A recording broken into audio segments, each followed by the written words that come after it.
Hello, everyone. Hello, everyone, and thank you for coming on. Let's talk about it, Steph. I know today is going to be one of those days that we got some hot topics to talk about, and some people might get mad tonight, but it's going to be okay. At the end of the day, we're going to be able to get through this like we do everything else. But tonight, it's going to be some serious conversation about some things, and then we're going to have a couple of candidates that's going to be coming on, and they're going to talk about their race. Okay. So, y'all, hold tight. Let's get started. I know that a lot of people right now are upset. And before I bring up the panels tonight, I want y'all to know because y'all know I always have a mixed group of people on here, and I'm going to always be consistent and be fair. But I please be respectful towards my guests that's coming on here and be respectful towards me as well. The first thing I want to do before I even get started is send my condolence out to the parents that lost their sons, because both sides lost their sons. And we're going to move forward. Okay. First, I want to bring up my co host tonight, Dale Frey. Y'all know him. He lives over in the Frisco area, and we're going to talk about some things tonight. And some of y'all might be happy about it, and some of you might not be. But it's going to come a time when we have to have these tough conversations. And tonight is the night that we're going to have a tough conversation because a lot of things are happening not only in Texas, it's happening everywhere. So put your big boy underwear on and pull it up and wear your big girl panties because today is not the day for all the extra drama. We're going to talk about it and we're going to try to figure a way how we can move forward as a nation, as a state, and as a county and city because something got to change. And violence is not the answer. All right, I'm going to bring up Dale. Hey, how you doing, Stephanie? Thank you for having me. It's Hey, definitely Dale. Dale, we got it's to good to move see you you. over. Yep. Oh, I'm sorry. I forgot to transition myself onto the stage. Oh, I'm having a hard time doing so. I'm having some technical difficulties. So, can you hear me though? I can hear you, but you have not. Okay. I'm I am here now, and I'm going to try to figure out what is going on here with the desktop and the switching of panels. But yes, my name is Dale Frey. I actually live in the colony right next door to Frisco, and we have quite a few things to talk about. Obviously, there's the court case going on in Collin County, but there's also some lead up to that. So there's a couple of things I would definitely talk about. It's not just the verdict of this case, but also the lead up to this case, and a lot of outside agitators that have been coming here and trying to stir things up. With that said, we also have two other guests I see that we have on here. I'm going to try to figure out what is going on with the layouts, but Trista is also here as well. There we go. Okay. I'm able to get this to work. Or not. Trista, go ahead and introduce yourself. I am Trista Williford. I am running for Just the Peace Precinct 3, and it's been a pretty sad day. I don't want to talk a lot about myself because I'm not here for that reason. Um, but as Just the Peace, this really rains hard on me. We're just in really really sad times. I don't know what to say. Um, I'm just really glad to be here to be supportive, to listen, to understand and be a part of this forum because we have to do better. Yesterday was not a good verdict for that young man, in my opinion. We did lose two young people, like Stephanie said. One lost her life. One's going to prison for a very long time, and it is up to us to do better. We've got to do better for our community across races. This didn't have to turn into what it turned into. it seemed like something that was so, I mean, as a teenager, I don't know. I don't know what to say about it, but something so simple as having a kid from another team come in when it's raining to come under it to end up with somebody dead and now somebody in prison. I'm really grateful for this opportunity to talk about it, to listen, and see where we can go forward. We got to do better. We have to do better. Absolutely. I'm Right. going to try to. Okay. Okay, we're gonna Again, bring having up technical difficulties, Mr. but Rodney, do you want to go ahead and introduce yourself? Yeah, hi. My name is Rodney Lee. I am running for Justice of the Peace Precinct 4 in Tarrant County. I am always grateful to be given an opportunity to reach out and speak with our constituents, our fellow voters, to see what we need to do about ensuring that representation is always provided, regardless of the neighborhood, regardless of the ethnicity, and definitely regardless of the economics. So thank you, Ms. Draper, and thank you, Mr. Frey, for allowing me to be on here today. I look forward to having this discussion. So,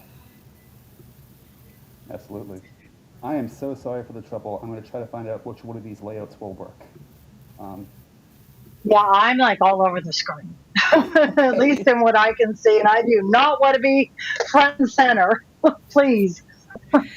Okay. Well, hello. I got a visitor. Mr. Bruce Johnson with the Young Dems is here.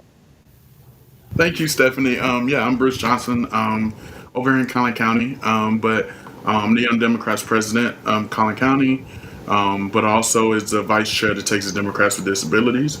And I'm just happy to be here. Yes.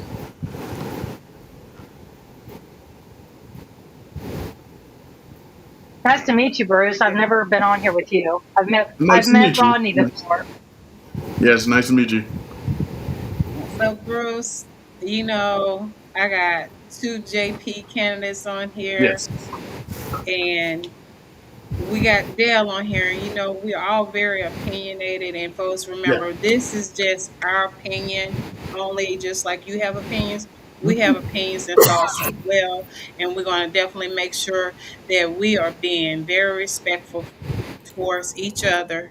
So, y'all, please be respectful towards my guests. Okay. So, people are mad, y'all. People are mad all over the United States. We've had Cyrus Cormac, 14-year-old, last weekend. His person that took his life wind up getting off with self defense. And then on yesterday, we have two, actually, y'all, we have three young men that lost their lives. Austin, his twin, that child, his life has changed forever. Not only Mr. Anthony's life has changed, but the surviving twin, his life has changed forever. I can't even imagine what he's going through right now. And every time he looks in the mirror, he sees his brother. What happened yesterday, it wasn't right. He was 17 years old. Carmelo Anthony was 17 years old. He made a mistake. I don't know what happened. None of us do. The ones that was there, they know what happened. But I can tell you that the mothers are suffering because they lost their boys. And we as a community, we're going to have to fix it some kind of way and stop the violence, stop the bullying, because a lot of things have to do with bullying, and people feel that they have to take action to protect themselves. And sometimes it's the wrong choice. But what do? Parents, on both sides. We have to talk to our kids about bullying and how we're supposed to treat other people when we're not around.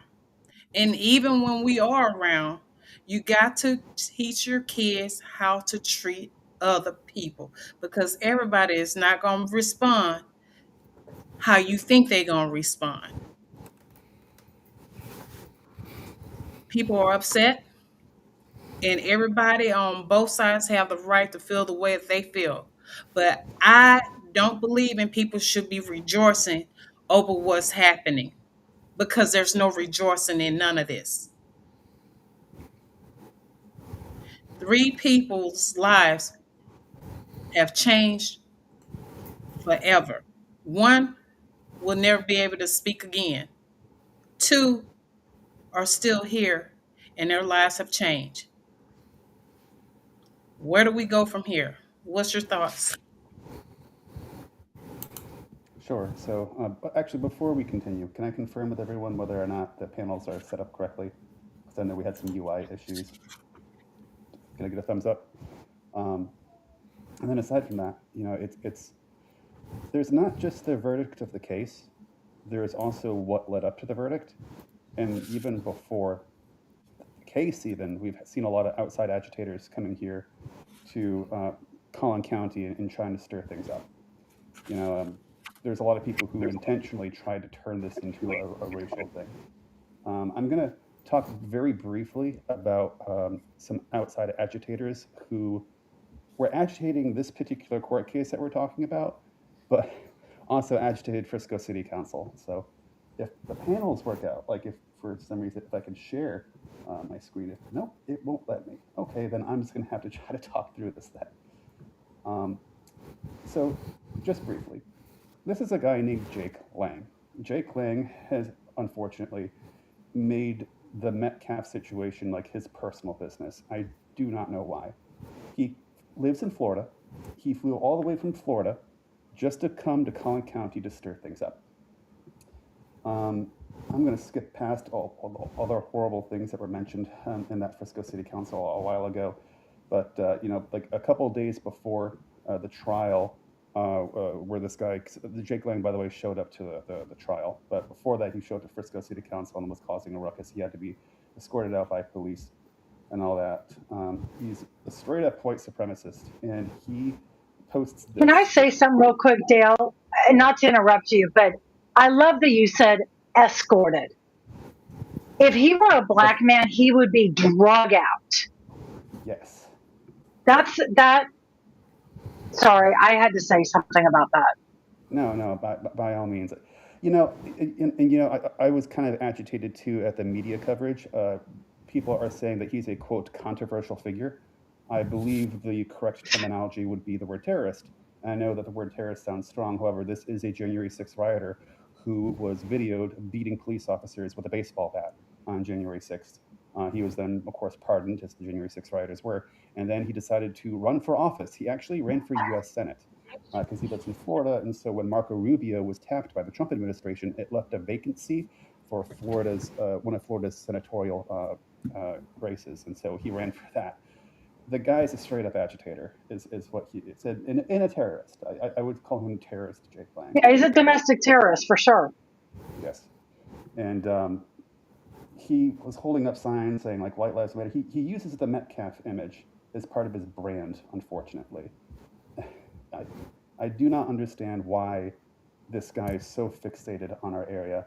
Will also say too, when he came, when Jake Lang, this guy, this terrorist, January 6th writer terrorist, came to harass our city council a couple of days before the trial, he brought friends with him, people armed with AR-15s. This is in front of Frisco City Hall, by the way. I had to walk around these guys in order to get into Frisco City Hall last Tuesday of last week, in order to get to City Council. Jake Lang's friends will take Indian flags and rip them apart as part of like their just trolling. And there was even I don't This have is the at Frisco. this is Frisco. Yes, this is Yes, Frisco City Hall. last week. Yep, on Tuesday.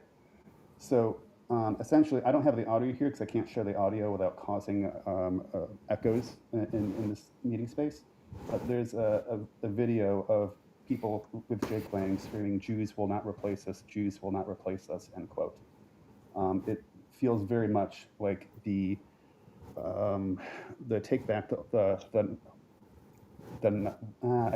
blanking on the location, but there was another rally where that kind Charleston, of stuff was. Charleston, North Carolina. Yes. I want to give now. I didn't record any of these videos. This all came from Jesse Rignis, a good friend of mine. He actually is a former candidate who ran for a state house. He's on Instagram still, but he's been banned on Facebook. We don't know why, but he has lots of coverage of what happened at the Frisco City Council, and for some reason now, a lot of these videos, if you try to play the audio, it will say this song is currently unavailable. They've literally silenced a lot of his videos. Um, so I'm not sure why. I don't know if it's like an algorithm thing that picked up the phrase "Jews will not replace us," but it was just Yeah, I something had that, posted it on my Facebook, and it. Remember, I told you, Dale, it disappeared. yeah, yeah, Yeah, a lot of things that we're going to have. Matter of fact, this show might disappear as well because we're talking about it. And some people just don't want us to talk about it because they don't want us to get along or try to work through with our issues. I want to bring up Bruce because he's a young Dem. Yeah. And as a mom, I want to know, how are you feeling about this environment? And then we're going to bring up Mr. Lee. Yeah. It's unfortunately very close to home for me. My niece just graduated from Lebanon Trails, and she was close friends with Austin. And I taught Carmelo at Centennial High School. I think and Centennial was my alma mater. And so I think, it's a little bit too close to home for me. I moved from Oklahoma City to Frisco for better educational opportunities.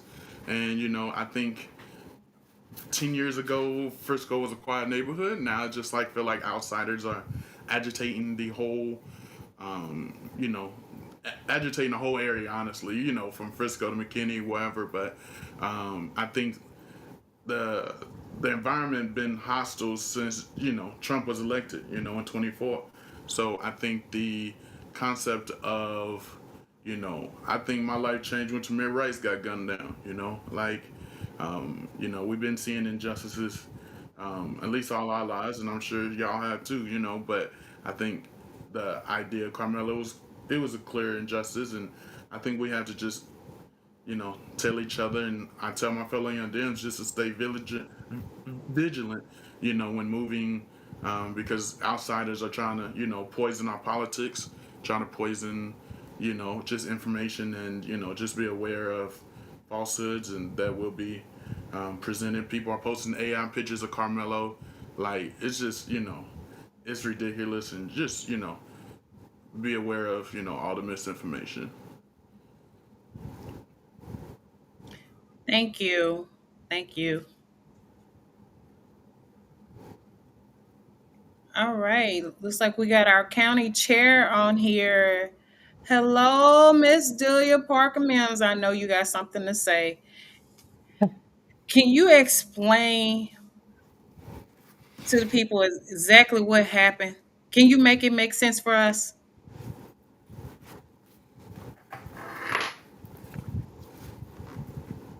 Delia, I think you're on mute. Just need to unmute yourself real quick. It's all good. Happens to me all the time. Okay. Oh, I'm gonna ask to unmute, and then until we can get All right. Can you hear Jessica. me now? Yes. Yes, I can hear you. Oh, Can't see you, but I can hear you. Why can you not? Can you not see me? Now I At the can. Yes. Okay. Yeah. Okay. What are we talking about? Really? We're talking I about just what jumped on. happened yesterday. Hold on. Oh, all right. Yeah, that's terrible. Hi, we're talking I'm about in the what happened forefront, though. yesterday and also about um, Richard Chow, who got off self defense. And I would Yeah. like for you to kind of like, can you break down what exactly happened if you can? I You know mean you do a different kind of. like how much bullshit is? Well, Let's go. what happened is we have the exercise of two legal systems.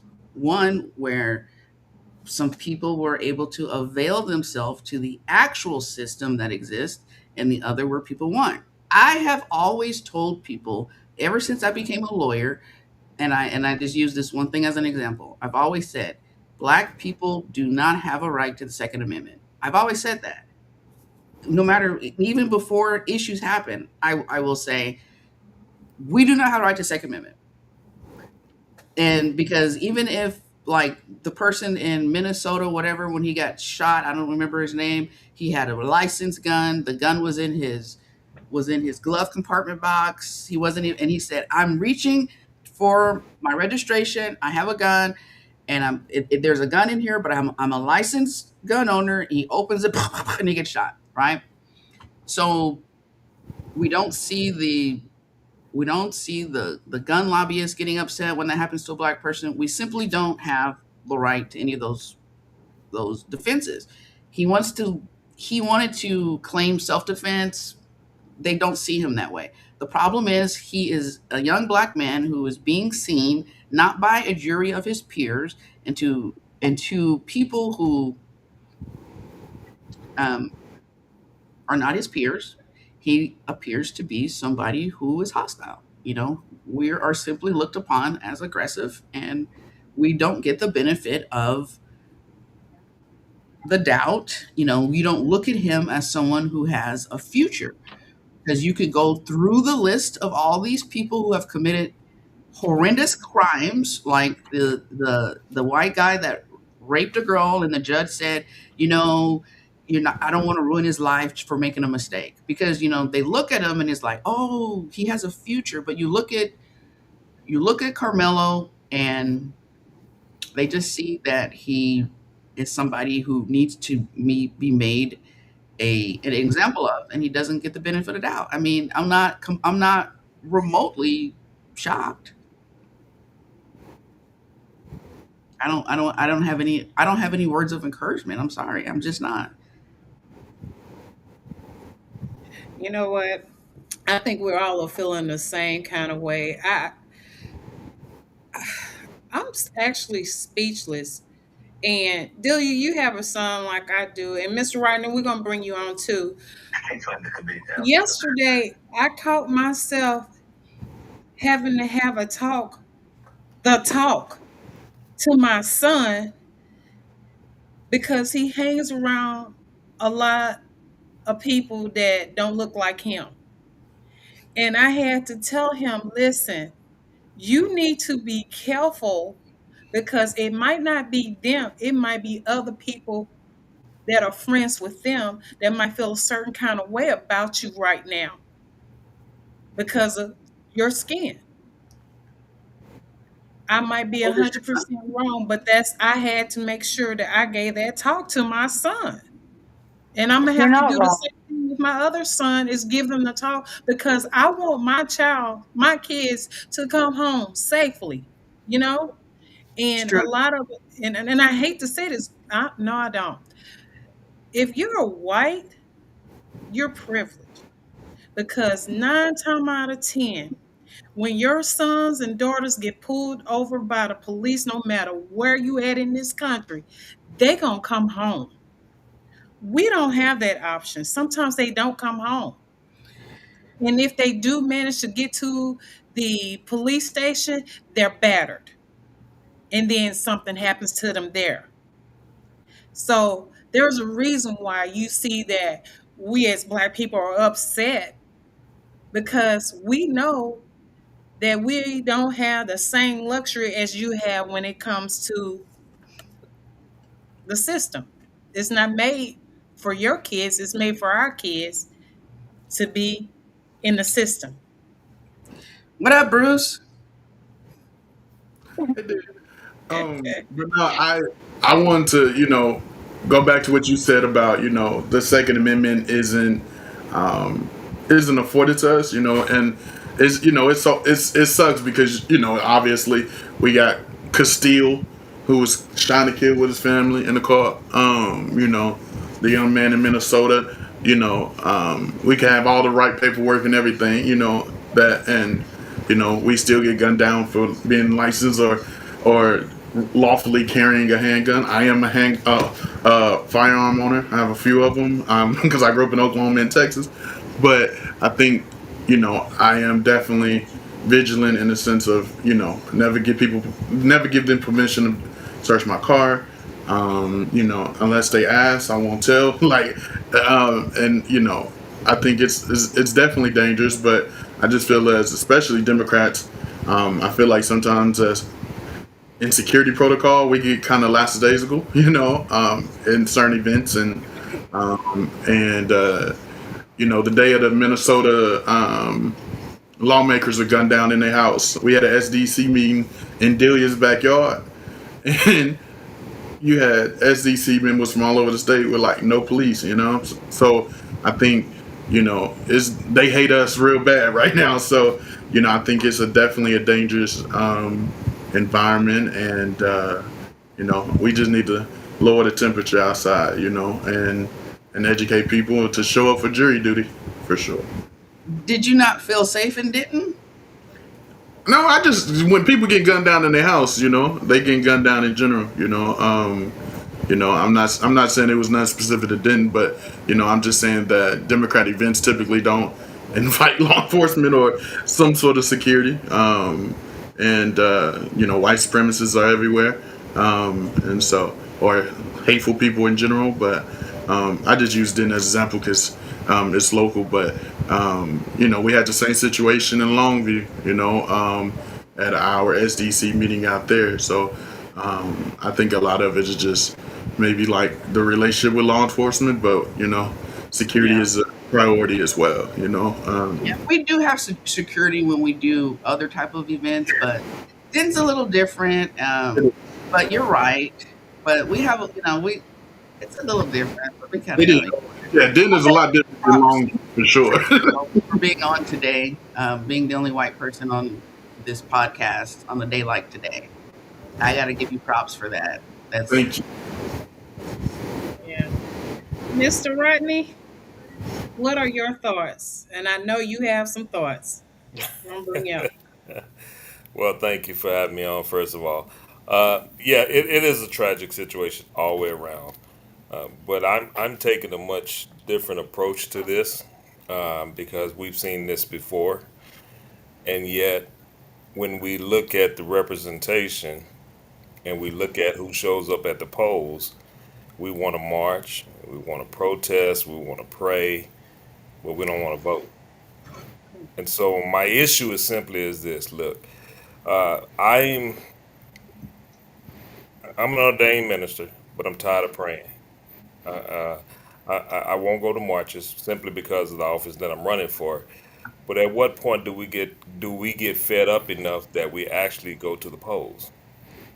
We don't have the representation because we're not voting. I mean, let's just call it for what it is. Mhm. When I go to certain arenas, I'm the only person that's African American in the arena. It doesn't intimidate me or anything. But then I ask the question, well, where are all my brothers and sisters? Now we all want to go to the marches and give our 30-second sound bites. We all want to go there and talk about the injustices and all of that stuff. But we fail to do the thing that is extremely important, which is to exercise our voice.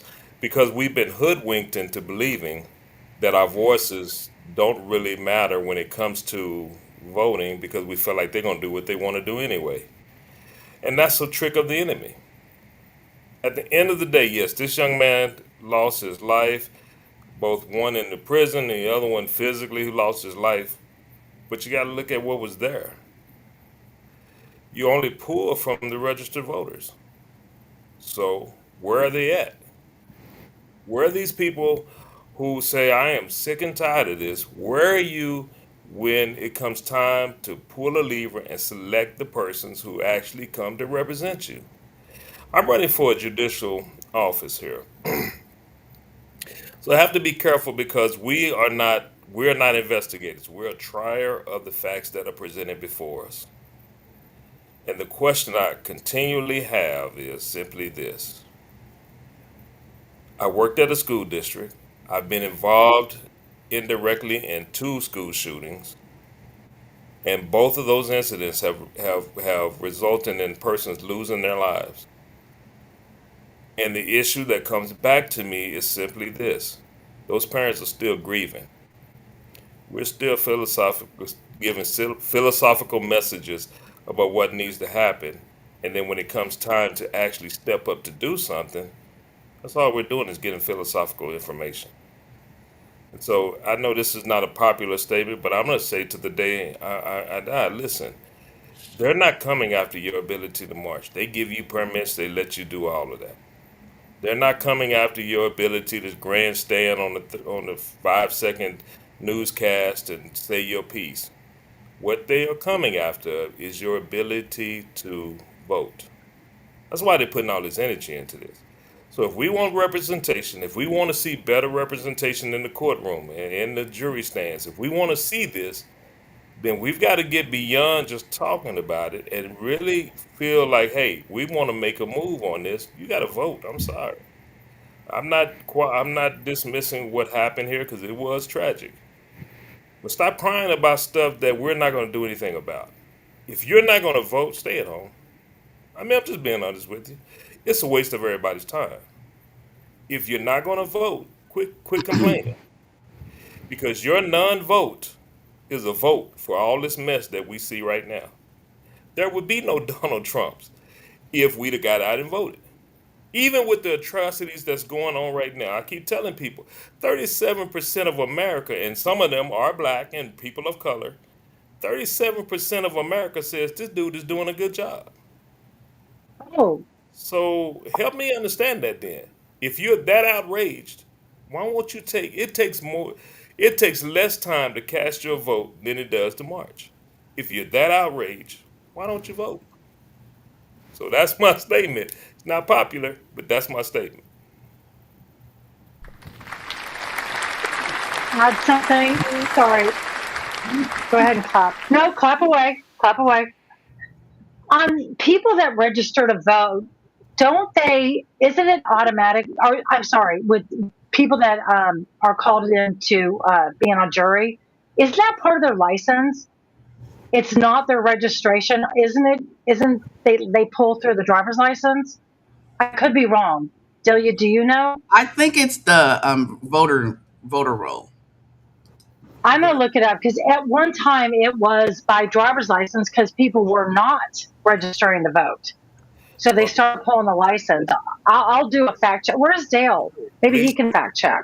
but the last time I remember, it was based on the voter roll. Now it Voter could roll. have changed, and if it has changed, I'm not aware of it. But at least in Tarrant County, um, but again, it goes back to the fact that if we're going to have the judges that look like us, people of color, if we're going to have the attorneys who come and present those persons, because regardless of what people say, listen, at the end of the day, culture does It matter. says under Texas law, Texas courts randomly select potential jurors from a jury will, which is a combined list of registered voters and licensed drivers or state ID holders in each county.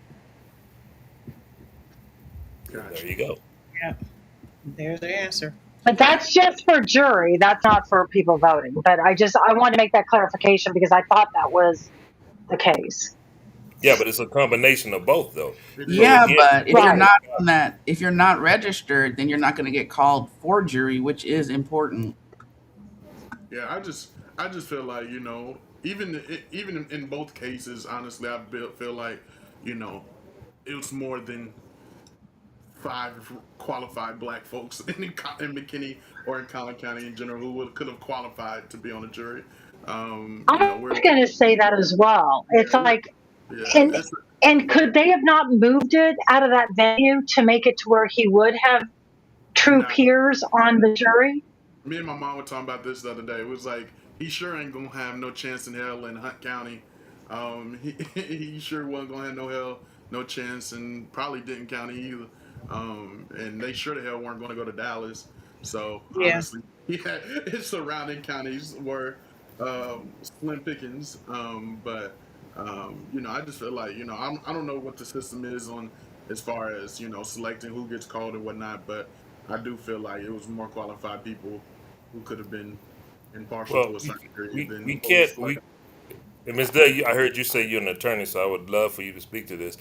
But I think it's a misdefinition, misinformation when we feel as though peers means just ethnicity in itself. It doesn't. Yeah, Actually, there were probably people there who looked like me that probably should have been put on that jury trip. But that Well, jury They here's trip were, and they were the on dismissed. fire. it's a whole combined problem of a lot of stuff, and a lot of stuff that you just mentioned, Mr. Lee. It's a whole combined problem because some of those black jurors got themselves thrown off. And so it's an education problem. And like as an attorney, my biggest pet peeve is don't try to get off the jury. And it really, really, really frustrates me more than anything when people are like, oh, I tried to get off. I'm like, don't do that. Because then we're facing what we're facing, what we're doing now, sitting back and saying, look what happened because we got off the jury. If you have an opportunity to get on the jury, we have to reprogram our minds because we need to be on the jury. And it's unfortunate if it's only going to be one black person because then that's still a lot of pressure. That's a Yes, lot it of pressure is. on the jury and to be that one person. That's still a lot of pressure. But a lot of people really have this idea like, oh, I'm gonna try to get off jury duty. But no, it's really your civic responsibility. And we really got to just start doing more civic education. And that's something that if we ever had time as a party to start going in that direction, but we never do because we're always so much under fire, just trying to take fires out. But we really need more civic education. I'm sure when we were growing up, we had more civic education and we understood more of the importance and the value of voting than they do now because they don't want us to vote. They don't want us to register. They don't want us to vote locally. But getting off the jury, saying stuff like, "Oh, I think one person said, "Oh, it would be hard for me to put a brother in jail." Okay, now you're off the jury. So the person can't even appeal that. You know what you were doing. And so some of it was their own fault, and they got thrown off because they didn't want to be on the jury. And then we sit back and get mad because you got that jury. But to your point, Mr. Lee, I have always thought that when you say a jury of your peers and it's an all-white jury, I thought that is never a jury of your peers, and I don't know why that has never been a Supreme Court issue. And it is so clear to me, and I thought this in law school, it is never a jury of your peers. And I don't know why. I mean, some white people understand that, but for the most part they don't, because even if you have a black judge, they'll always be very quick to say, oh, well, the judge is going to be biased. Well, why is the black judge biased? So why do you understand that the black judge is biased? So do you then agree then that there's bias? So can we then agree that there's bias in this system? So if the black judge is biased, can we then agree the white judges are biased? So now should we go back and then say there's bias? I mean, why can't the black judge be just as non-biased as the white judge? But they're very quick to say, oh, the black DA is biased or this is biased or whatever, but they will never say it's unbiased. But I would love to see in the history of mankind. I will put it out there and say, has there ever been a black jury with a white defendant? Ever? I mean, I think that would be appealable, wouldn't it? I'm gonna have to go research that. Dale, can you research that right quick? Dale, I don't want to be the only lighter person on here. He's all Yeah, good.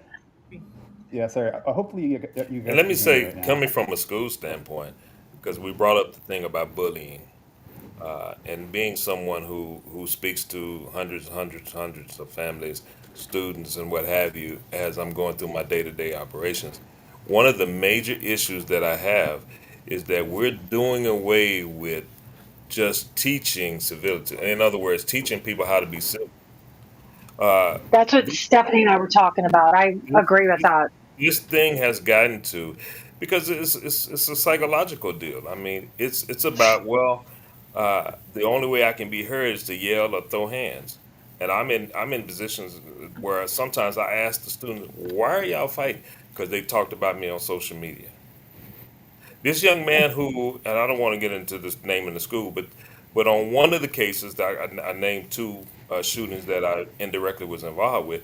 In one of the cases, well, both of them were bullying situations, but on one of them, this young man at 7:30 in the morning. Think about this now. 7:30 in the morning, takes a shotgun, comes to the school. So you, from the house to the time he gets to the school, has decided I've had enough, and I'm gonna blow this guy away. The kid sees him, runs up the stairs, 7:30 before school's even beginning, shoots the young man, shoots him dead. Between that time period, there were multiple times when persons had got information that there was bullying and that these persons had an issue going on. Where was the disconnect? This is a place where freedom education is supposed to be free, persons are supposed to be safe, and that's supposed to be a safe place. And now we're finding that it's become a war zone, literally.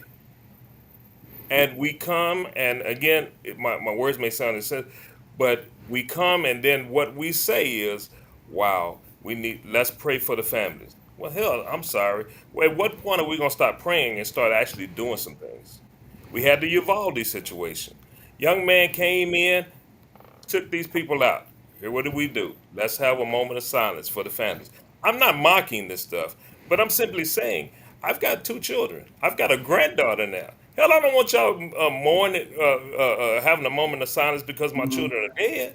Mhm. So I do have those conversations with them. But at what point do we really, really get serious about this? I mean, because you got to ask the question: Yeah. is it bad enough? Are you upset enough that you actually want to do something about it? Because if You not, know what? then That's stop that's a pushing your great agenda. point. I'm sorry. That's you just brought up a great point right there. When are you gonna get mad enough to do something about it? And my thing is, did y'all just see how the votes went for primary? Did y'all see what happened What are you talking about? with the election that just happened? Are you talking about the one in Y'all We California? see just how many finished. Yeah, and there were so many. We just finished the runoff, and less than 17% of the people voted. exactly? That's what I'm talking about. Yeah. So all the, and I'm sorry if you get offended, but it's the truth. All those people that came out there to the courthouse, did you go vote? Right. Well, probably not because there's not even some here. And I want to add something. So we're talking about this like this is new. I grew up in Los Angeles, and I grew up in the Valley, and we had black kids bust in from LA. You would not believe the violence we had. I went to the school. I went to school in the 70s, and I graduated in 1981. This has been going on for time, a long time. And has Trump made it worse? It's almost, and his social media making it worse.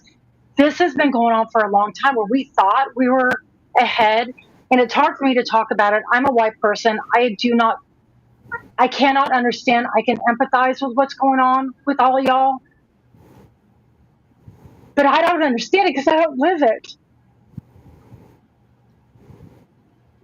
But I am so pissed off. I am so pissed off because I grew up watching my black friends get attacked and now seeing what has happened. Now, I'm not saying what Carmelo did was right. It was wrong. It was a bad situation. Those kids did something really bad. One is dead. One is now in prison. I just don't think that his the verdict was okay, and I don't think that his sentencing was okay. I think it was outrageous. But it's like I don't know what to do as a white person to help. That's why I'm on here, and all y'all know me. I always cry, and I'm so sorry. It does not mean I'm weak. I passionately care about this, and I don't know how to make it better. And especially living in the South, coming from California, y'all, this was a rude awakening for me because was there prejudice? Obviously, yes.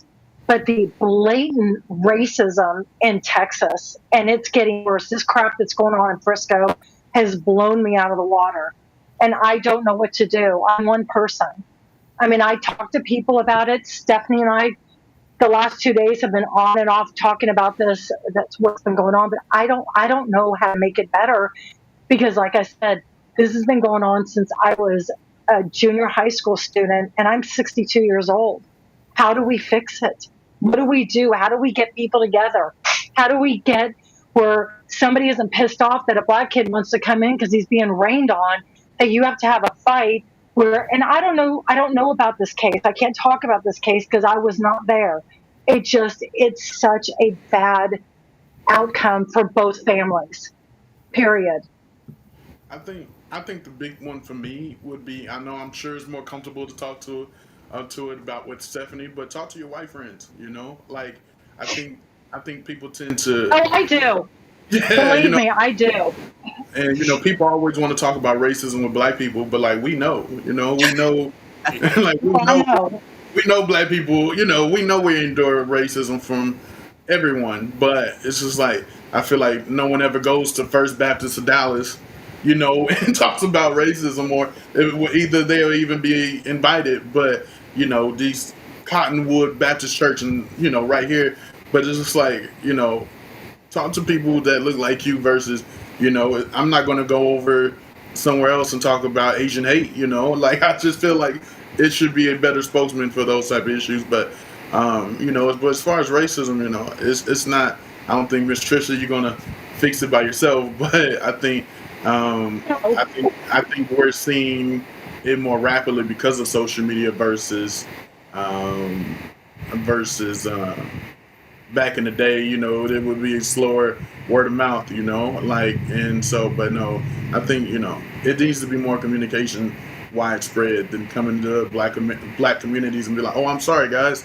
I'm sorry that happened to you, but like next time, yeah, don't go to that store, like, and so I think, it's definitely, it's going to take more than conversation, like Mr. Rodney said, I think we're going to have to start voting, start registering voters. People think the 60s was nothing but pit bulls getting sicked on people, like people really have voter drives, people really register people to vote, even in the face of danger, death, and imprisonment, and I think it was a lot more civic education back then.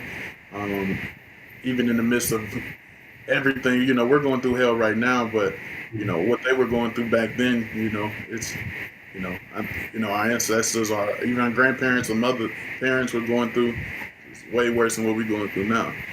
Well, and let me chime in and say this, and thank you for your heartfelt passion regarding this issue. But let me say this: if you do historical research, every major movement required diversity. Every single one. You go through the Pettus Bridge. You go with the release of the slaves, Harriet Tubman. I don't care. You choose. There has always been diversity. That's been our strength as a country. Diversity. I mean, hell, I say this a lot of times. Even the common cowboy, which cracks me up, really, to be honest with you, the common cowboy, his outfit, there's nothing but diversity there. So what we've got to do is what we've got to start doing is appreciating each other's culture. See, if I come to if I come to another black person and I say something like God is good, they're gonna already know what to say. Or if I come and talk about some Kool Aid, they're gonna already know why, because that's a cultural thing, Yeah. and vice versa. The problem is that we're not appreciating each other's culture. So even when you disagree with me, I'm not really attacking you. I'm attacking your culture that I perceive to be against me. Listen, ladies and gentlemen, this country, we got to call it for what it is. I still believe it's the greatest country in all of the ones that's in existence. Hell, I'd move to where it was. I have enough money to do that. But here's the problem: we're not being truthful. The truth of the matter is, this country was rooted and granted on slavery, the backs of black people. There were indigent servants who was going through this. We have to do our history on this. And now we have young people who do not have the same level of appreciation for the right to vote. That's why it's not that important to them. because they don't understand what it means. I had a grandfather who had to get off the curb whenever a white man would walk by. I had to Mhm. watch. This is my grandfather. I had to watch him at times say yes sir to somebody who was 40 years younger to him. But you notice what I one thing I noticed about him, which always instilled in me and my cousins, is that he never hung his head down. He always made sure that when he was in public, he dressed a certain way that required you to call him Mr. Wallace. He spoke with a certain dialect, and yet he didn't even finish high school. I had a father who finished eighth grade. That's as far as he went. Smartest man I ever known, though, because you could tell him how to fix something. He was a jack of all trades, master of none. But he was cold blooded. They instilled in me the right to say, "Listen here, you do belong here." So I tell my kids the same thing. My daughter, who finished from Texas A&M University, listen, I had a whole lot of beat. Why are you letting her go to Texas A&M? Until we discovered that there was a black man who helped found Texas A&M University from my hometown.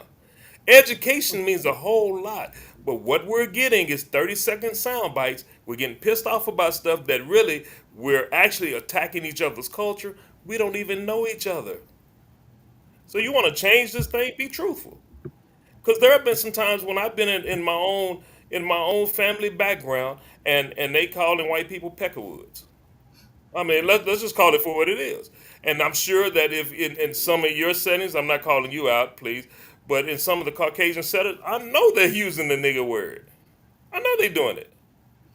Oh, they do. If we're gonna be Yeah, truthful about this, let's be truthful about it, because this mess didn't just happen all of a sudden.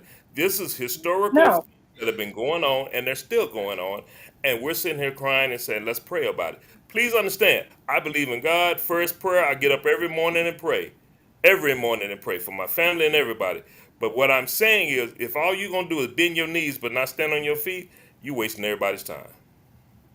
Yeah. yeah, I absolutely. mean, it's been going on, but we had a better understanding that we were a melting pot. Right now, there is a concerted, strategic effort to get rid of that, and it is not even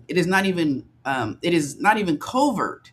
It is overt, and they're telling you, we don't want you. Hexas just got rid of hundreds of religions and boiled it down to 32, to whatever goes with his definition of Christianity, however he defines it. So it's not so much I mean, we all have kind of had prejudices. That's true, but we still had an appreciation. I grew up saying we were a melting pot.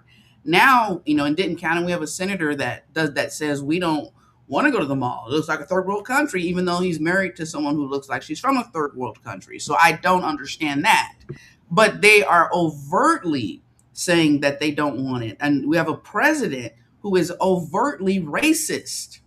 So the overtness in 2026 is a little bit different because it resembles maybe 1920, because I don't even know that they were overtly using the N word in the White House in the 60s or 50s. I don't even know if that they were, I don't e, maybe they weren't using the N word, but they were definitely creating policy to help their demographics.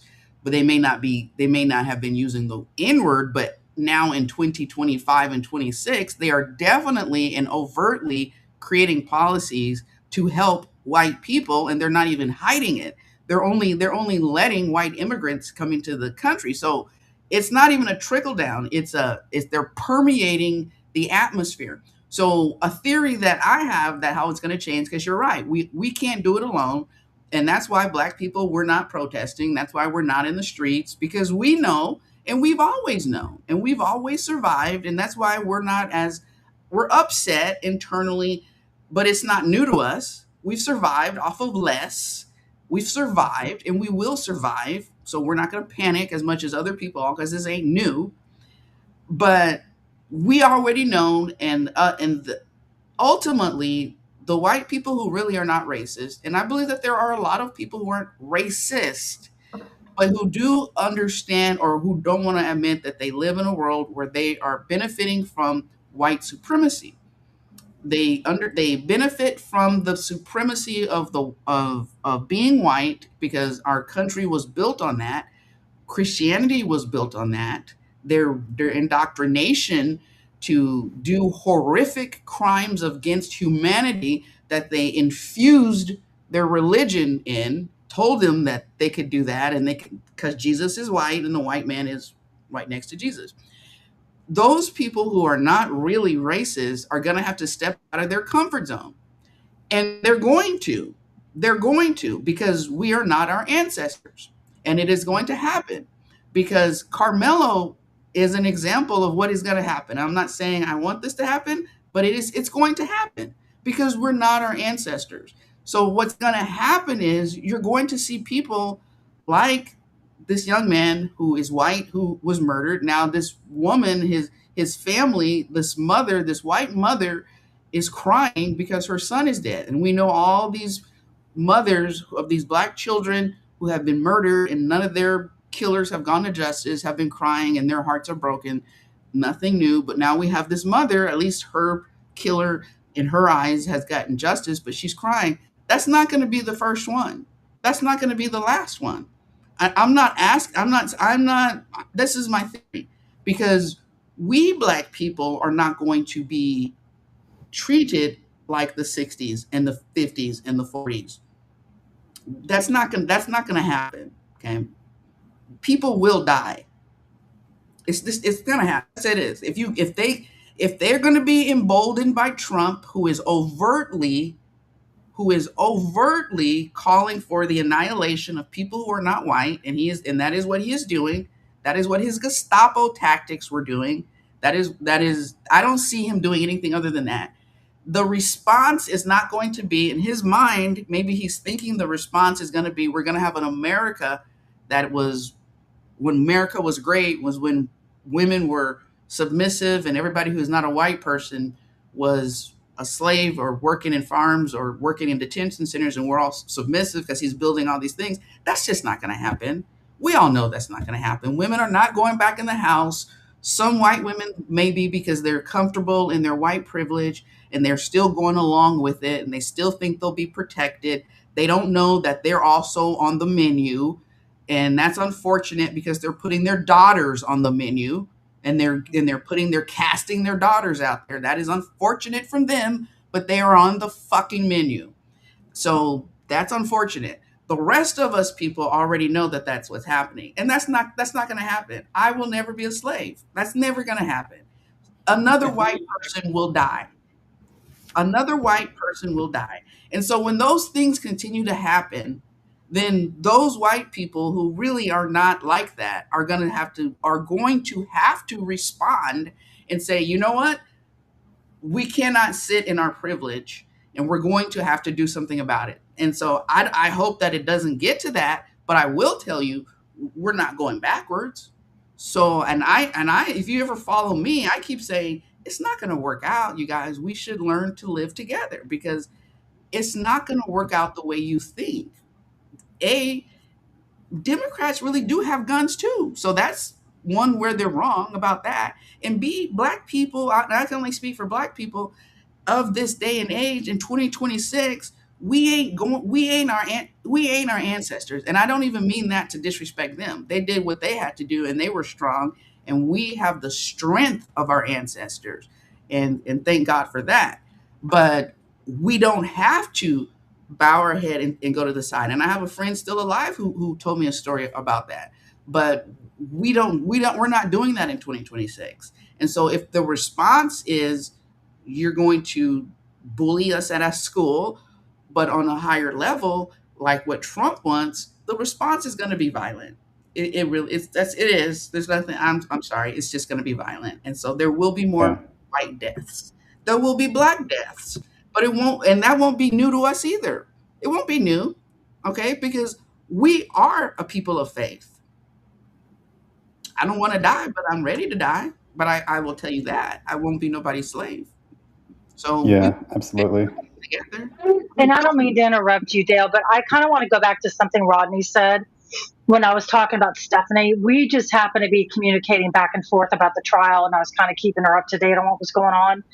But For as long as I can remember, I have always defended all of my friends. I have a very mixed group of friends. I have Muslim friends, I have Christian friends, I have black friends, I have Asian friends.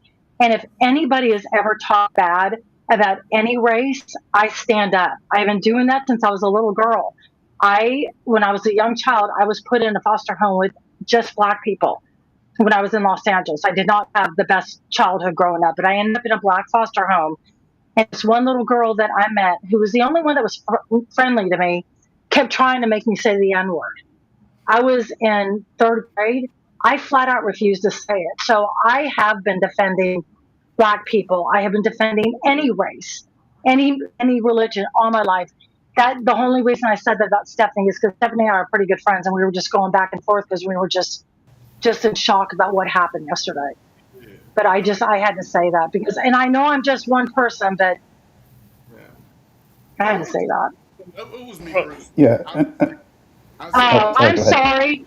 I'm sorry, Bruce. I thought it was Rodney that said it, but I wanted to No, I well, was say just no, that. saying. and I appreciate you saying that, but it even, for instance, I guess the best way I could say it, I was with one of my friends, and I know this sounds crazy how I'm gonna say it. He was a white guy, so let me just put that out there. But anyway, he's from Wiley, Texas, so he's a real good friend, and he and I was in the Navy together. We walking out the store, and I just by habit pulled out my receipt, was getting ready to show the gentleman my receipt as I'm exiting out the store. He doesn't do that. He keeps walking. He said, "Hey man, why'd you do that?" I said, "I don't know. I just thought he was going to ask for my receipt." He said, "But he never thought of that." That's what I mean when I'm talking about the cultural differences. And if we have those discussions, then we can appreciate each other. Because again, there are some language that we have in the black community, not derogatory. It's just that we understand when certain words we use, what it means. We lose that colloquialism. And the same for every culture. So, but until we get to a point where we honestly uh, appreciate one another, and where we can honestly disagree because we may disagree with what somebody has said without it becoming violent, we're going to always be in this state. Listen, I have a bachelor's degree in law. I have a master's degree in University of North Texas. But if you see me on the golf course or somewhere hanging with my friends, you would think I'm probably one of the most uneducated persons because I'm speaking in all kinds of unbroken English. But when I'm up in a formal manner, I use what's called the King's English, and I demand that same from my children. Listen, when we're in cool, casual moments, speak how you want to. Just don't use a whole bunch of profanity, and be respectful of your surrounding. But the issue comes back. We've got to appreciate what made this country good in its diversity. It cracks me up when people start talking about make America great again. So at what point for black people and brown people was it ever that great? When you start talking that kind of stuff, then I start asking, okay, so when was it so great that it was equal for everybody? No, what I say is Yeah. make America better than it ever was. Not make it great again, make it better than it ever was. I think we're beyond that level of civility. That's where you and I probably differ. But what I do think you said that was great is that when are we going to be so mad that you're willing to vote? I think that's a great rallying cry. That's a great candidate call. That's a great thing to put in your in a speech, because voting is the answer to change it all and to get rid of it. But I think that the Trump administration is so overt right now that, just getting along with our differences, I think we're past that. I think that's what we were when we were civil, when we Right. appreciated the fact that we were a melting pot and we were like, we could just kind of tell jokes. I have a diverse group of friends. I'm from El Paso. I didn't even have black friends until I got out of college and I pledged, and now I have diverse friends. I never have friends just because of their color. So I'm one of the last people you should ask about what do black people think. I just like people, and that's just who I am. But I think now it is so overtly racist in the world, and our leader is such a narcissist and such a racist narcissist who is power, who has made it very clear that he will kill you, and he'll do that to anyone who's he doesn't like. But he specifically wants us to go back to being slaves. He's said that when he ran, we're going to go back to our black jobs, and now he's creating our black job. That's what he actually thinks of us. I think it's too we're gone too far to just like, oh, let's get along. I love to laugh, and I make fun of everybody, every level, and it's just fun. That's not being racist, just being fun. We're beyond that now. We're beyond that. He wants to annihilate people, and there are imbeciles, particularly white men, who have heard the call of action because they have nothing else going for them. And if you could just be better than a black man, you could be something. And they have taken this to heart. Because why are they angry? Why are they angry? Have you seen some of the things they say? They're just angry. They're so angry at Carmelo. Well, we say Yeah, words. We don't do anything. You guys kill everybody. You exactly, are you including their own. afraid? You Yeah. afraid we're gonna be like you? There's nobody more loving than black people. There's nobody more loving than black women. We birthed the enslaved people of America and watch them take our babies out of our hands. And we still love people. We're still the highest educated people in the world, but we're still told, I mean, in America, but we're still told that we're the welfare queens of America. But yet we're out here working. We're still responsible for everything that's wrong in the world. But yet we still open our hands. And when somebody needs help, you always run to a black woman. That's what everybody says. You need help, you run to a black woman. Everybody knows that. You just know that. Everybody knows that. So why you hate black people? We're the least people likely to act like you, to act like the way white men have acted in the world. I don't know why they hate us. I just think we're unless the top of the ticket, not the top of the ticket, but the top of the world has been teaching our children to behave a certain way. Why would we have expected Austin to act any differently? And then we get Carmelo, his response. Both of them are young. None of their brains are fully developed. We're being taught to be rude. They have social media, which means they're bullied 24 hours a day. When we grew up, all we had to do was make it home, right? We just made it home, get around that corner, jump that fence, get in my room, boom, I'm safe. But now they're bullied all night long because it's social media. Okay, that just messes people up. It never stops. And then now you're being told that this disgusting man who says anything to any kind of woman, any kind of way is how you live. Of course, Austin's a pig. He's being taught that that's what you do. They're leaning into this hyper masculinity, red pill diet crap. They're crazy. No, I don't know. Something has to happen. And right now, I just think that there is going to be a lot more of those Austin Metcalfs 6 feet under. And then that may trigger good white people to say there's got to be a stop. I'm not hoping that terrible things happen, but all I do know is we're not our ancestors. And I don't see anybody on this call who's black that I think will allow somebody to spit in their face. Yeah, and No, I think it's an inevitability when we see such tensions and agitations. The fish rots from the head, as I say, and so when you have an administration that is this overt, I think it's a two-pronged strategy. One, it's to tire people out, numb people out, and hope that some people just tune out, right? And secondly, it tries to normalize radicalism. So, for example, and it's also to try to terrify people who don't look like us. For example, when I think I said this earlier, hopefully my audio is working. So I know I was having technical difficulties earlier, but I was talking earlier how when I went to Frisco City Hall last week, I was kind of freaking out. I was scared because, there's guys armed with AR-15s right in front of the entrance, right? But I can't imagine, this might sound terrible, but initially I was scared. And then I remind myself that I'm a white bald man and I probably blend in. So I was able to just walk around them and just go into City Hall by making myself realize that to try to temper my anxiety.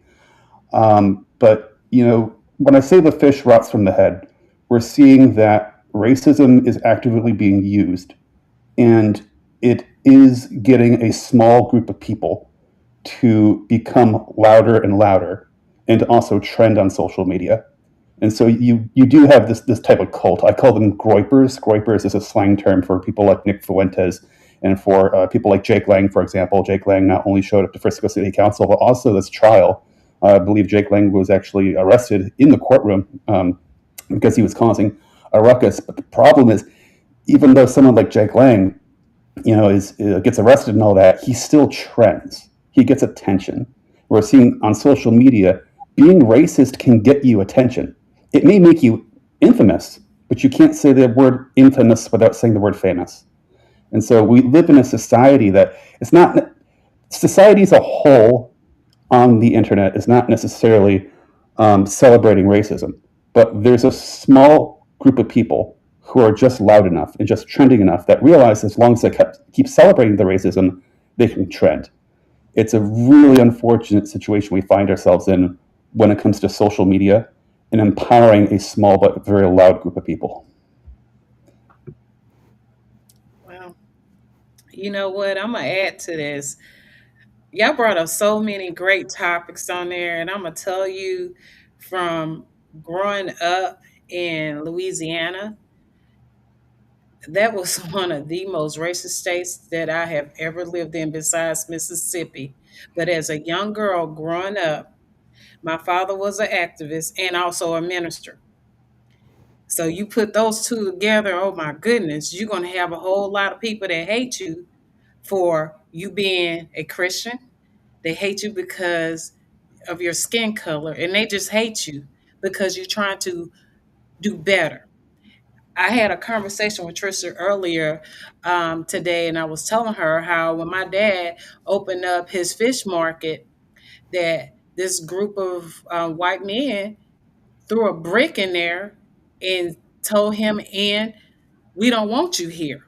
So we had to endure that kind of stuff, and then living in an all white neighborhood and only two black families, and we was the second black family that lived over in an area where there was nothing but Klansmen over there.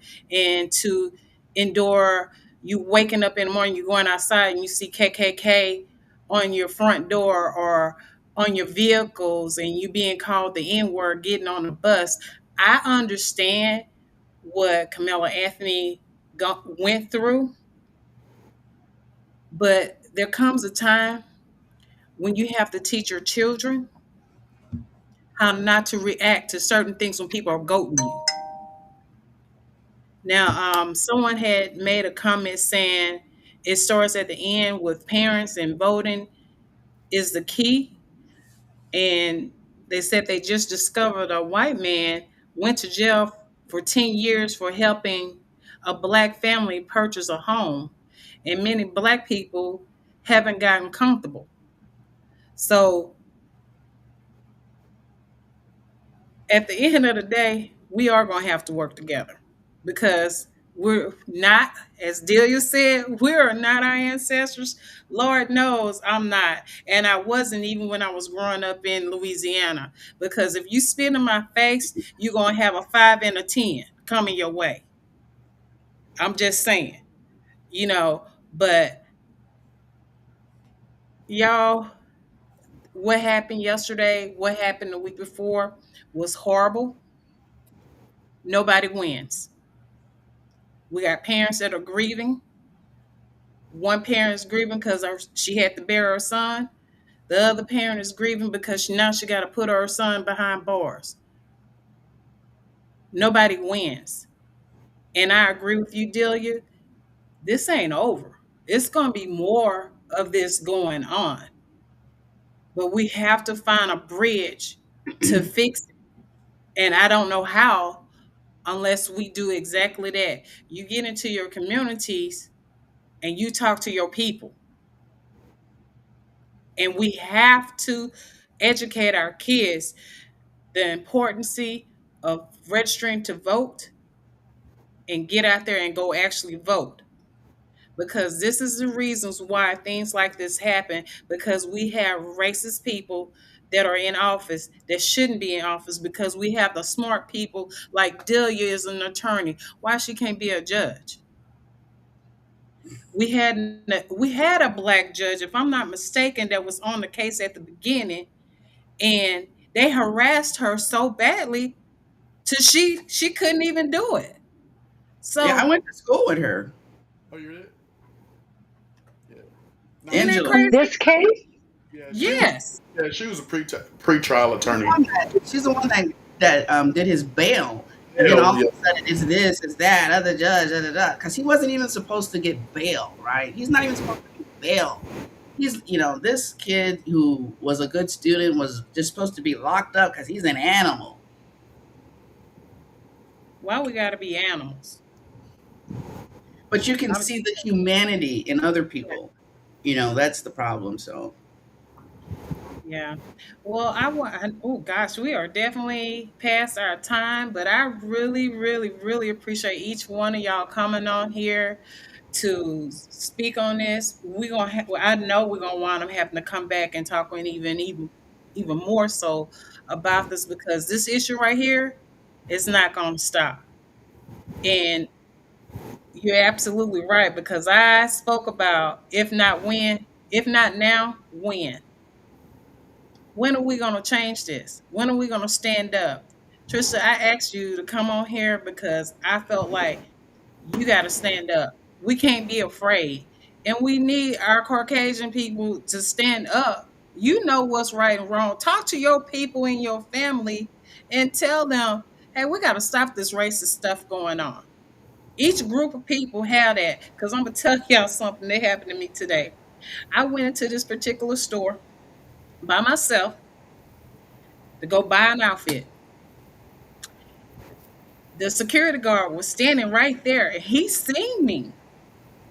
I checked out, had my receipt, had my put it in the bag.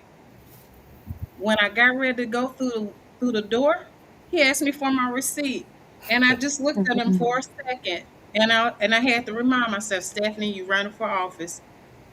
And number two, your husband don't know you in the store shopping, because I know exactly where I was finna go, and I had to think. I said, no, I'm gonna walk this one off.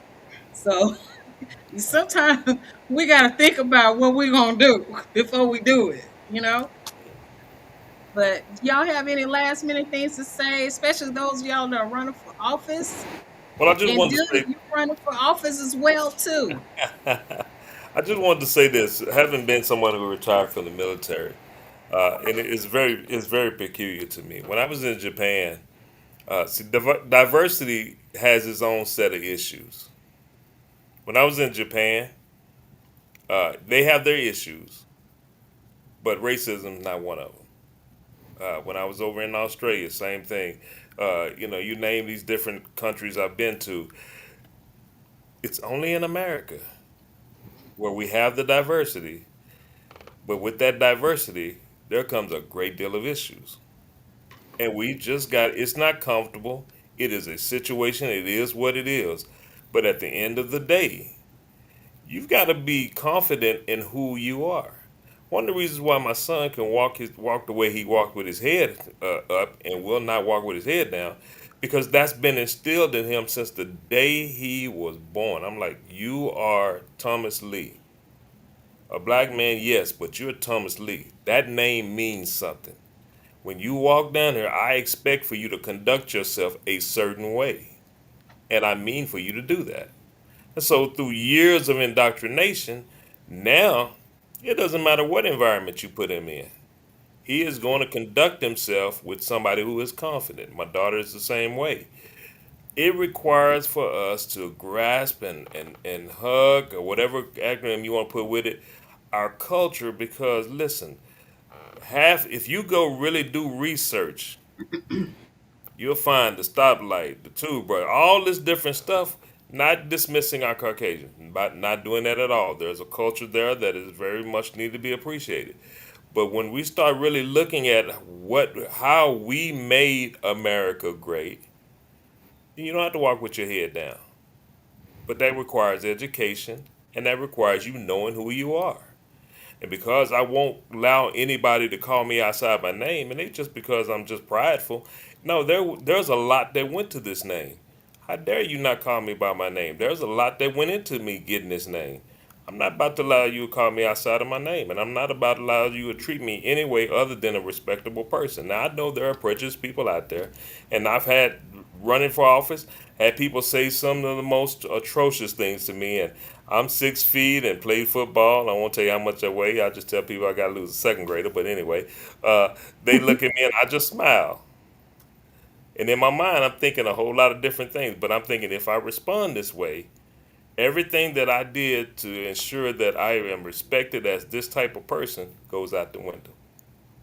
So I just say to anybody who's looking, listen, this thing is not new, but please understand, you have a responsibility.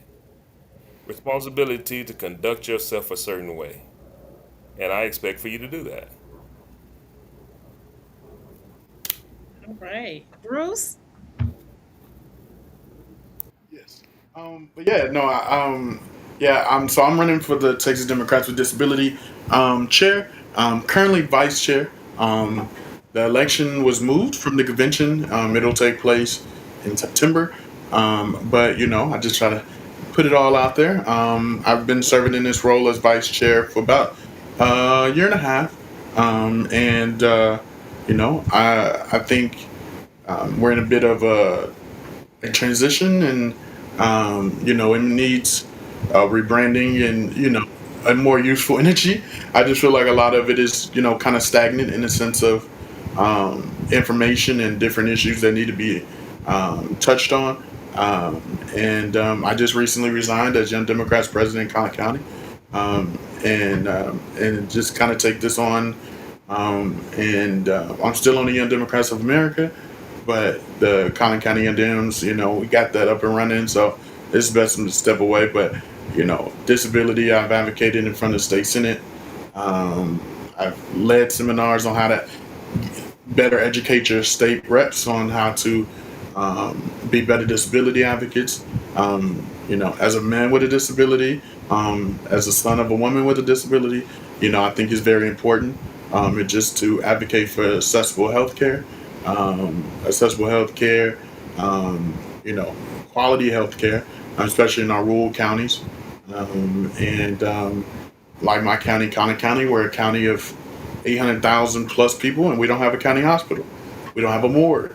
It's a lot of, it's a lot. But we did build $100 million pet hospital. So I just think, sometimes our priorities are kind of in the wrong place. We had to take our dead loved ones to Dallas, but we could take Fido up 380, and so I think, it's a lot of things that we need to advocate for, and making our events more accessible. I don't know if how many of you all are going to the convention in Corpus, but even the Democrat Party has ways to go when it comes to accessibility, and I think I think people are kind of blinded, kind of on race issues, but also disability issues. You're like, well, I don't really think about it because it doesn't affect me, but everyone knows someone with a disability. It might not be visible. It might not be, the person might not be in a wheelchair. Depression is the most diagnosed disability in the world right now, and so and that is a invisible disability, but it can be very visible. If you know someone with major depressive disorder, it is a very visible disorder, but it's a lot of issues that I'd love to address, that and just the diversity within the disability community, that we can invite a multitude of voices, to get better results. Yeah, that's me. I appreciate y'all. Thank you. Thank you for coming on. Miss Trista, come on up. I don't even want to talk about what I'm running for. I want to first say I really appreciate y'all being on here with me, or letting me be on here. Bruce, a shout out to you for disabilities. I have a grandson who has special needs, and I have been an advocate for him. Kind of why I got really involved in politics, because of all the stuff that's been going on. He has been kicked out, not kicked out of school, shut down, went to another school. That school's getting shut down. So people like you are amazing, out there fighting. I just, for now, I'm fighting for my grandson, but maybe one day I'll be out there fighting for all of them. It's like I just have to concentrate on him. Yeah, and But I am running for Justice of Peace in Precinct 3. I'm really excited that we have 6 Democrat justices candidates running because we are a lot different than the Republican side. We do see things a lot differently. We look at people differently. We look at situations differently. I do because I did not grow up, like I spoke about earlier, didn't grow up with the best childhood. I was a single mom. I've had a lot of experiences that the people that will come before me for truancy, eviction, all that, I'll just have a different way of looking at them than I believe a Republican would because I don't care. I'm so tired of not being able to say I'm proud to be a Democrat. I'm for the people. I don't believe Republicans are, and that's part of why I'm here because I am for the people. I will do whatever I can for my friends of all races, of all color, of all religions, and that's it. That's me. All right. Thank you for coming on. Oh, Of come on, course. Miss Delia Parker Mims, our Denton County chairwoman. Please come on. I know you're running for something, so we're gonna push her on up there. You know I'm running for something, huh? Ah, Thank you so much. Thank you so much. Yeah, I am running for something. I'm running for TDP vice chair. Um, Bruce, I do appreciate your advocacy, especially for the invisible disabilities. I did a lot of that with when I worked with juveniles. Most of my clients had invisible disabilities, and that's how we got a lot of the school to prison pipeline. It's very passionate about that because they get kicked out of school, and nobody. I mean, it's a huge problem. And yes, we kind of do ignore a lot at the state level as well as we've got to deal with I look at the Democratic Party as kind of America, and we still got to deal with some of our inclusivity and some of our issues. We don't really acknowledge that there is some of that. There's a lot of that because we are like America, and so we've got to deal with that. But thank you for doing that. I'm running for vice chair because I think we've got to maximize this opportunity that we have in November. As a lawyer, I'm concerned. I'm concerned. I'm truly concerned about what's happening, and my concern and my fear does me no good as county chair. As county chair, we've increased our numbers, we've increased our fundraising, we've increased our volunteerism, we've increased our engagement. But what I'm most proud of is that we've become one team. When I sat down in this chair, we were divided. We were divided in any kind of way you could think of. By the young people weren't talking to the older people; they were almost out the door, and they felt excluded. We were divided by age, race. We were divided by geographic. We were not one team.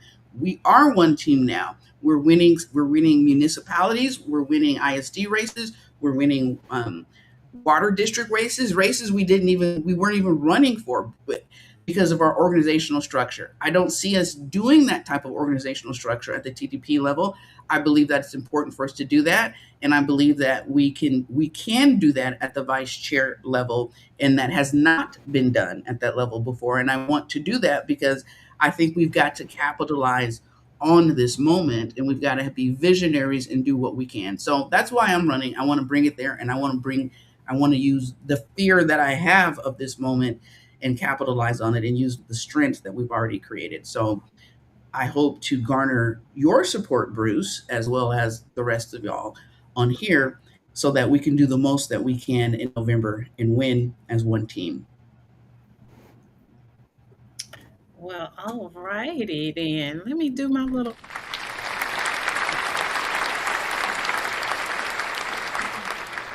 I miss using my little button. I like that. Well, Dale, come on up, Dale. Hey, how you doing? And give me a thumbs down if my audio is not working. But yeah, I think the only way to really move forward with everything that's going on is to one, start with a conversation, no matter how awkward it is. Two, turn that conversation into advocacy. Then three, take the advocacy and move it into voting. West Side Collin County is very much diverse, uh, and I believe that our elected officials should be just as diverse as the constituents. And I'm not sure if we're always seeing that. There's a chant that I've heard some people say. They say, "No justice, no peace. No justice, no peace." And I want to remind everyone that's not a violent threat. What that is to say that justice is supposed to be a thing that holds accountability over people. And we're not necessarily always seeing the accountability apply evenly across our populations. So, again, we got to have these conversations, our advocacy, and getting people to vote. Um, I'm also supposed to plug my campaign. So, hi, my name's Dale Frey. And I'm running for the position of the Denton County Clerk. It's a very important position. The county clerk, oversees 10 courts in Denton County. That is 5 criminal courts, 2 probate courts, 2 law courts, and then also the Denton County Commissioner's Court. So if you want to learn more about me, come to freyfortexas.com. That's FREY for Texas.com. This Stephanie, as always, thank you for having me and thank you for your time. Oh, look at everybody. I just love I wish I could do this screenshot. Let me do a screenshot. You know how to do one? Okay. I don't know how to do a screenshot on this thing. I'll Just get took you a one. I'll get picture. you one. I'll pull it from the feed. Okay, I just thank took a picture. I don't know if that'll work. It's not the best picture. okay. Well, I just want to say thank each and every one of you for coming on here, and those that are watching, thank you for basically supporting this channel because without y'all, we wouldn't be able to get this message out. Thank you, Rodney, for your time, and I wish you well. And I know you coming on back here. I love the way how you think, and I just love everybody. Just come on back here. You got a home to come up here and just lay it all out. So thank y'all so very much. Bruce, somebody commented for you. Hold on. Let me get it. Let me see. I'm so sorry.